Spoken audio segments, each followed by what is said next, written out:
Yeah, well, let's see. Yeah, we'll find out the answer to the question. Okay, he trades knight. Now, is it too crazy to actually take that knight with the king? King will be stranded in the center of the board for the rest of the game. That's true. Wow, he plays it, Hikaru, really desperate to win here, and Magnus reacts lightning fast with f6. No knight jumps for you, and but wow. King d2, I'm not sure it was a good sign that he went in this direction. No, it was a bit one-track mind. I think he needed to. Because where are you going with your king? Usually you're not castling alongside in these systems, right? Right, and one other thing that is quite concerning for white is actually this light square bishop that black has on the f5 square, because the king is never going to find any safety on the queen side with that piece looming on the board. I mean, black can even go very aggressive g5, g4 kind of stuff. Yeah. Oh, oh, wow. Maybe not anymore. Knight d4. Alarm bells ringing though. Ooh, e5. Step forward. Ooh, but Hikaru really breaking all the rules, because you know we're taught. First of all, don't move your king into the opening, into the center, and then certainly don't open any lines. He is Fischer Random World Champion though, and this does look like a Fischer Random game with the king out on d2. So will he get time after the queen trade that's about to happen to run back with his king to safety? I'm really surprised, I must admit, by Magnus's last move. Very strange. Yeah. Go for checkmate when your opponent's king is in the center. Right. That's what we're taught. But I think he's just simply saying, look, the bishop on g3 locked out of the game. That's true. And let's continue the dancing on the queen side. It's a good g5, h5. Yeah. Stepping forward with all the pawns. He's going to gain space on both sides, on both flanks here as black. It's still a beautiful position here for Magnus, but I'm really shocked he didn't go for checkmate to try and punish Well, Hikaru. maybe he just wants to play for two results, sorry. I wish we could all play for one result. And he thinks that, okay, probably Nakamura also will not feel too comfortable with this, with white, because he just sits and waits what kind of plans Magnus will work out. H4, G5, King G6, Rook D8. Oops. Yeah, already. What's this? What's this? D5 is hanging. Yeah, Magnus. What's going on? Maybe just playing too slow. It feels like he's not quite in the zone in this game. Instead of going for checkmate, he's been forced to allow a bunch of trades. But don't forget that bishop on H2. Yeah, one bad piece. That's white's problem long term. White has 9 pawns, maybe. 9 pawns and not enough pieces. Yeah. Okay, but at least some pressure has been relieved with this last exchange. Magnus wants to be very instructive. C5, C4, sorry. In every game. In every game. Nakamura plays. It seems to be like the formula, right? Get develop pieces, get C4 in, ta-da. And some tactics, some tricks here. You have to be really careful as black, actually. This pawn's being undermined, and your knight is really loose in the center of the board. Yeah, now it's anyone's game. I mean, it's white's idea, so if black were to double rooks on the c-line, is it simply to go b4 the problem for white, for black, that rook c8 does not work, because c takes d5, rook c1 takes on e6, and captures the knight on e4. And okay, the h2 bishop is bad, but 2 bishop versus the rook is plus. Yeah. Yeah, huge threats. How does Magnus deal with this? Pawn takes pawn is a winning idea if he gets time. Hikaru Nakamura. Suddenly the clocks as well. Magnus down to 30 seconds. He's going to regret kind of forfeiting that 30 seconds. He played too fast, made decisions.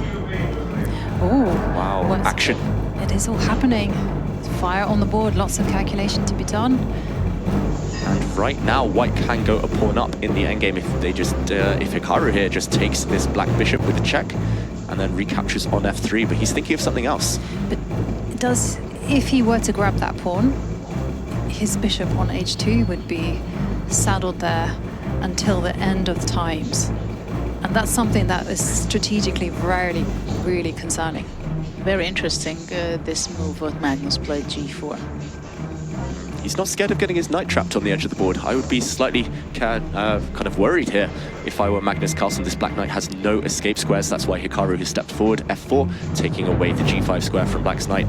Now all Hikaru needs is to teleport his king over to g2. Wow, no way back now for that piece. Magnus playing with fire. Just king f1, retreat. Rook g8, rook c7.